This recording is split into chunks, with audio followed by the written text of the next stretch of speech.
And look for a new tablet. I need to get something new. I wonder.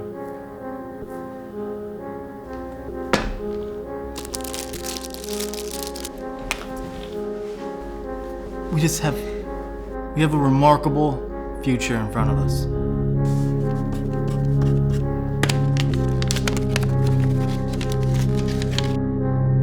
But I'm not selling it. We'll just have to budget it. No! I'm not selling it. Oh, hell no.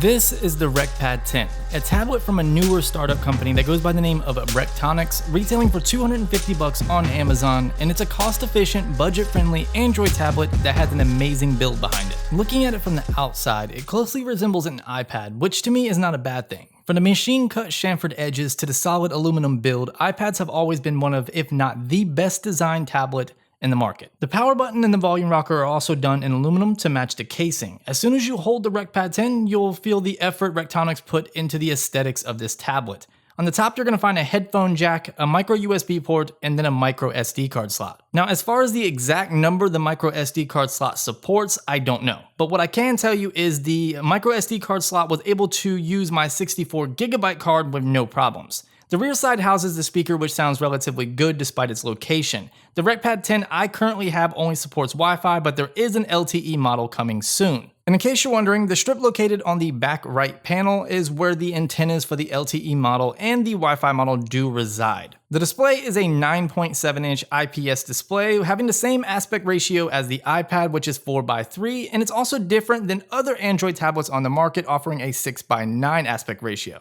Now, when I say different, I mean most Android tablets. Though the 6:9 aspect ratio can be great, especially for viewing movies, I personally prefer the 4:3 ratio better since it gives a good combination of watching movies and reading. It's truly a gorgeous display, nonetheless, coming in at 2048 by 1536, putting it just under Quad HD. I found colors to be nice and vibrant with good contrast, text and images appeared very sharp, and did not seem overly sharpened like some other displays I have seen. Viewing angles were also relatively good, and I personally did not notice a ton of color shifting from off-axis viewing, though there is some that can be seen. The display gets nice and bright, and I never had a tough time viewing it whether outdoors or inside. Also, touch responsiveness I noticed to be really good and did not notice any issues with multi-touch gestures or anything like that. The RecPad 10 has a rear-facing and front-facing camera, typical of today's market. The front side houses a 2-megapixel camera, which works okay. Given your optimal lighting conditions, and if you plan on using this for video chats, it can work good. The backside is a 8-megapixel camera with autofocus capabilities, and again, is a decent camera to be found on a tablet. Again, lighting is key just like it is with any camera. The camera UI is your typical vanilla Android experience with minimal settings and a simplistic approach. The layout is for ease of use, and navigating through your settings is simple enough for anybody to do thanks to it not being overly congested with a large feature set. This can be a good thing for simple-minded people or a negative for the folks that enjoy Samsung's UI and their approach on camera software. So speaking of software, you're looking at a stock version of Android 5.1 with an update coming in March for Android 6.0. Now when I say stock, I literally mean stock.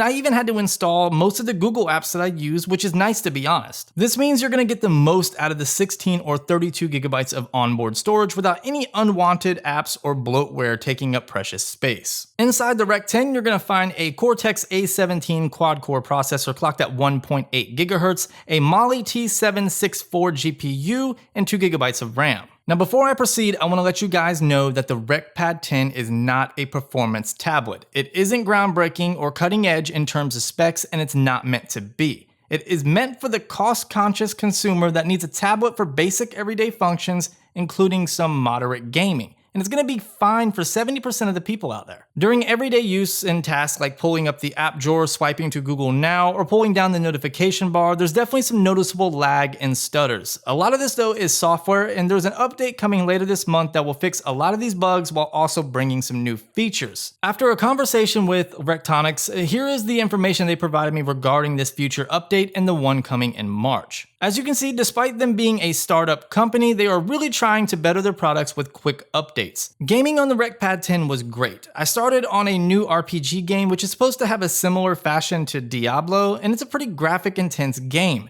Every once in a while I got a drop frame rate, but for the most part, all of my gaming was fine without any noticeable issues regarding overheating or performance. I also played some simple games like a game similar to Battleship and some pool, and both operated perfectly. The battery in this little guy is an 8,200 milliamp hour battery, providing me with great battery life. Despite what you're reading for screen on time right now, it was still great. I charge this thing every 3 days roughly for the first week, which is what you're viewing, which is why the screen on time is so low. I did this to test out the standby capability since Android Lollipop was known to have issues with this. And you can expect around 10 hours of continuous use, which includes watching videos and playing games, etc. But as far as standby, I think it did a great job. So if you're looking for a cost-friendly tablet to do your most basic everyday functions, you do some casual gaming mixed with some media consumption, and you're really big on build quality, the RecPad 10 should be on your list to check out. The direct link to Amazon purchasing can be found in the description of this video. Make sure you guys go ahead and check it out, and also check out the button that has a hand with the thumb sticking up. And while you're at it, go ahead and subscribe, share, toot your own horn, and of course, be easy.